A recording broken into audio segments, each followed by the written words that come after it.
Okay, statistics, here we go. On to a much easier method of hypothesis testing. So here's an example that we've done before. This is called the p-value method. The method that we did previously was called the traditional method.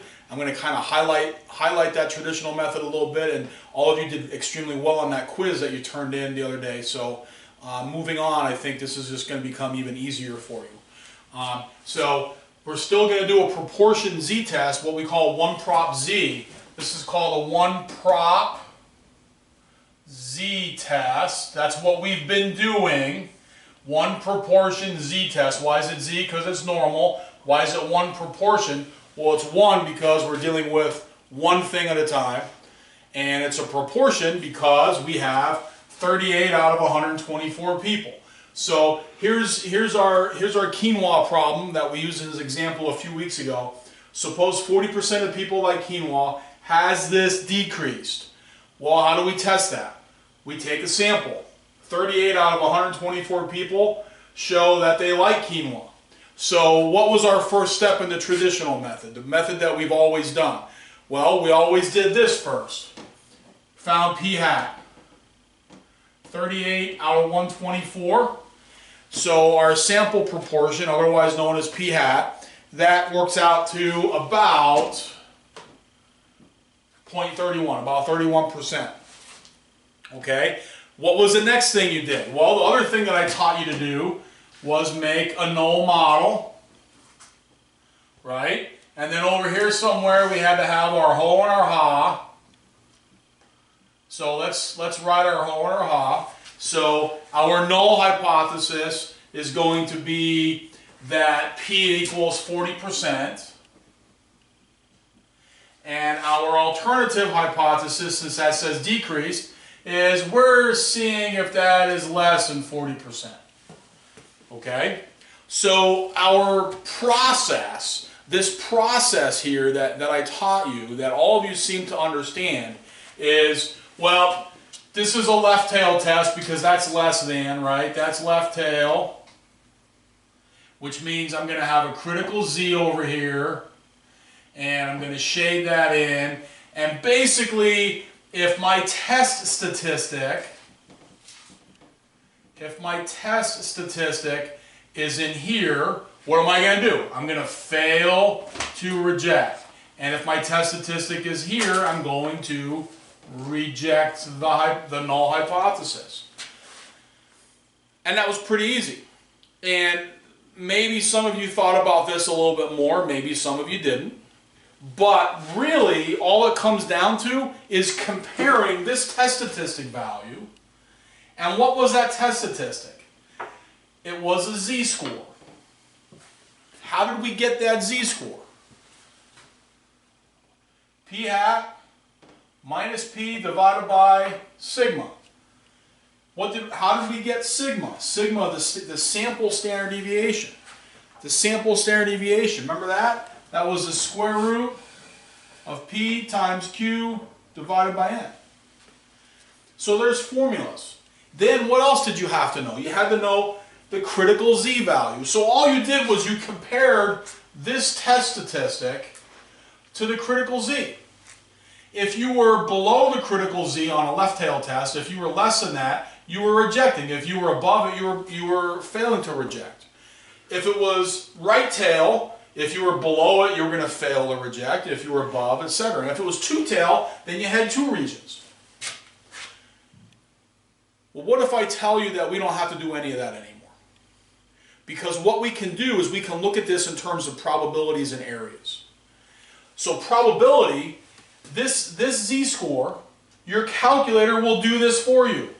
You no longer have to worry about this. You no longer have to worry about this.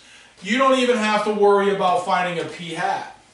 In fact, the only thing that you're going to have to worry about going forward is up here. Your ho and your ha.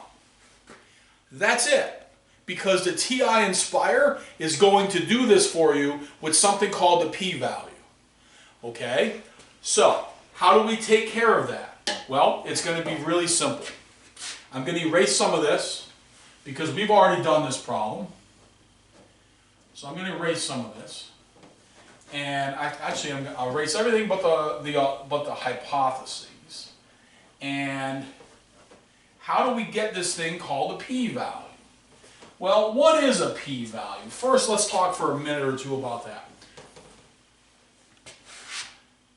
If you watch the AP Stats Guide video that I uploaded the other day, or if you watch any other p-value videos on the internet, there's going to be a whole lot of talk and it's going to be very confusing. So my goal here is to break that down for you. Basically what the p-value is, in a nutshell, basically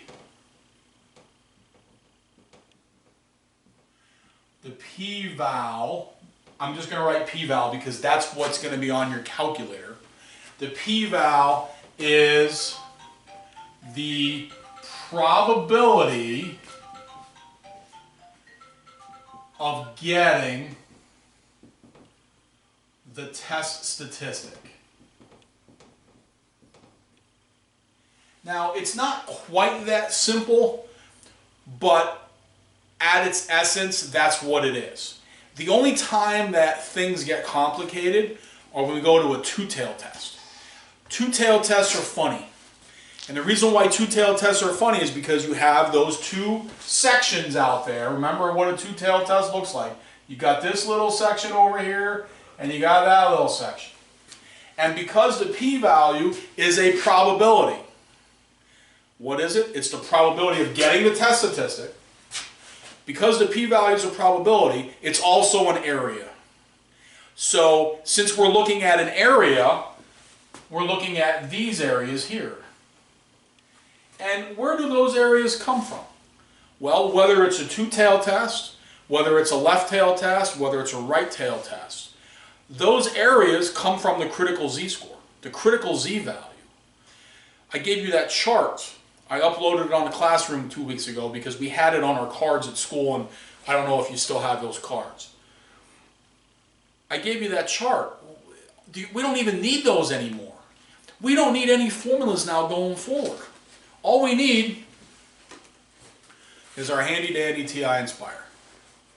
Okay? So, here's what you're going to do. As mine boots up here, here it is. You're going to hit Menu. So here's where we're at. Menu. You're going to go to 6 for Statistics. Then you're going to go to 7 for Stat Tests. Now just a quick minute, because some of you are going to get freaked out because you're going to hit Menu 6 and it's not going to be what it's supposed to be. I'm in Scratchpad. I'm in the Scratchpad format. If you're in a document, that menu is going to look a little bit different, and we talked about that a long time ago. So I'm in Scratchpad. So you're going to go 6, Menu 6, 6, 7, and what kind of a test are we conducting? Well, up here, a 1 prop z-test. A 1 proportion z-test. Why is it 1 proportion? Well, we got 1 population. We got 1 proportion there, 40%. When's it going to be 2 prop? Next chapter. We'll have 2 things going on at the same time. It's a z-test because we're still on the normal curve. So we're going to go down. In this case, 1 prop z is number 5. 1 prop z-test. And hit enter. So you got Menu 675. You get your handy dandy template form that the Inspire loves. You see that P0? This P0, that's the same thing as the null. That is the null. Why do they use a P? Because we're dealing with P's and P hats. So in place of P0, you're gonna put in your null hypothesis. P is equal to 0.40. So I'm going to type in 0.40. And you can drop your